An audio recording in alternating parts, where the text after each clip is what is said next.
Hey loves, welcome back to my channel. Today guys, I'll be checking out Candace Owens and Nancy Pelosi's career with an explosive speech. Without much ado, let's see what this video is all about. Time has expired. Ms. Owens. That was unfair. It was not unfair. You had plenty of extra time. Ms. No, Owens. I did not. Ms. Owens. Mr. Chairman, There we go. Mr. Chairman, Ranking Member Mr. Collins, thank you for having me here today. I received word on my way in that many of the journalists were confused as to why I was invited, and none of them knew that I myself was the victim of a hate crime when I was in high school. That's something that very few people know about me because the media and the journalists and the left are not interested in telling the truth about me because I don't fit the stereotype of what they like to see in black people. I'm a Democrat. I support the President of the United States, and I advocate for things that are actually affecting the black community. I'm honored to be here today in front of you all because the person sitting behind me is my 75-year-old grandfather. I've always considered myself to be my grandfather's child, and I mean to say that my sense of humor, my passion, and my work ethic all comes from the man that is sitting behind me. My grandfather grew up on a sharecropping farm in the segregated South. He grew up in an America where words like racism and white nationalism held real meaning under the Democrat Party's Jim Crow laws.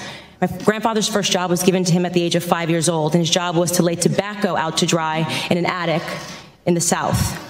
My grandfather has picked cotton, and he has also had experiences with a Democrat terrorist organization of that time, the Ku Klux Klan.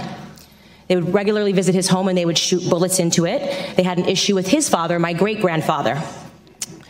During my formative years, I had the privilege of growing up in my grandfather's home. It's going to shock the committee, but not once, not in a single breath of a conversation did my grandfather tell me that I could not do something because of my skin color. Not once did my grandfather hold a gripe against the white man. I was simply never taught to view myself as a victim because of my heritage. I learned about faith in God, family, and hard work. Those were the only lessons of my childhood. There isn't a single adult today that in good conscience would make the argument that America is a more racist or a more white nationalist society than it was when my grandfather was growing up. And yet we're hearing these terms sent around today because what they want to say is that brown people need to be scared, which seems to be the narrative that we hear every 4 years right ahead of a presidential election. Here are some things we never hear. So sad. 75% of the black boys in California don't meet state reading standards. In inner cities like Baltimore, within 5 high schools and 1 middle school, not a single student was found to be proficient in math or reading in 2016. Wow. The single motherhood rate in the black community, which was at 23% in the 1960s when my grandfather was coming up, is at a staggering 74% today. I'm guessing there will be no committee hearings about that. Wow. There are more black babies aborted than born alive in cities like New York, and you have Democrat Governor Andrew Cuomo lighting up buildings to celebrate late-term abortions. I could go on and on. My point is that white nationalism did not do any of those things that I just brought up. Democrat policies did. Let me be clear.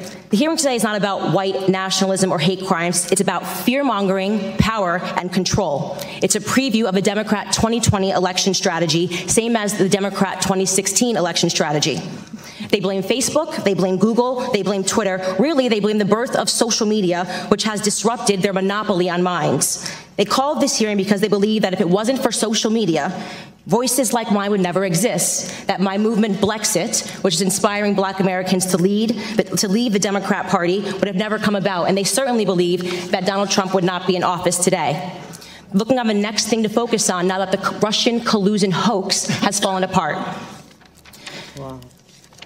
What they won't tell you about the statistics and the rise of white nationalism is that they've simply changed the data set points by widening the definition of hate crimes and upping the number of reporting agencies that are able to report on them. What I mean to say is that they're manipulating statistics.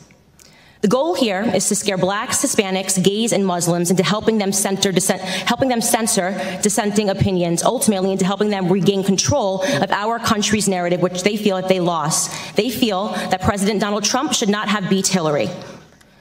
If they actually were concerned about white nationalism, they would be holding hearings on Antifa, a far-left, violent white gang who determined one day in Philadelphia in August that I, a black woman, was not fit to sit in the restaurant. They chased me out. They yelled race traitor to a group of black and Hispanic police officers who formed a line to protect me from their ongoing assaults. They threw water at me. They threw eggs at me. And the leftist media remained silent on it.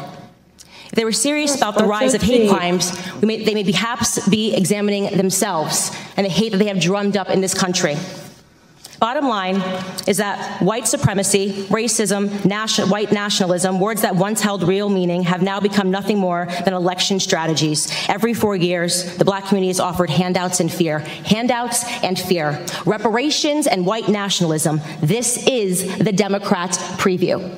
Wow. Of course, society is not perfectible. We've heard testimony of that today. There are pockets of evil that exist, and those things are horrible, and they should be condemned. But I believe the legacy and the ancestry of black Americans is being insulted every single day. I will not pretend to be a victim in this country, and I know that that makes many people on the left uncomfortable. I want to talk about real issues in black America. I want to talk about real issues in this country and real concerns. The biggest scandal, this is my last sentence, in American politics is that Democrats have been conning minorities into the belief that we are perpetual victims, all but ensuring our failure. Racial division and class warfare are central to the Democrat Party platform. They need blacks to hate whites, the rich to hate the poor, and soon enough it'll be the tall. Wow, you guys, that was such an interesting one from Candace Owens. I love the way Candace actually talks and the way she analyzes a particular topic. She is so straightforward and I love it for her. And I really had fun reacting to Candace Owens. If you guys totally enjoyed watching, give this video a massive thumbs up, comment, share, and all that good stuff. And this is me officially signing out. I will see you guys in the next video. Bye, guys.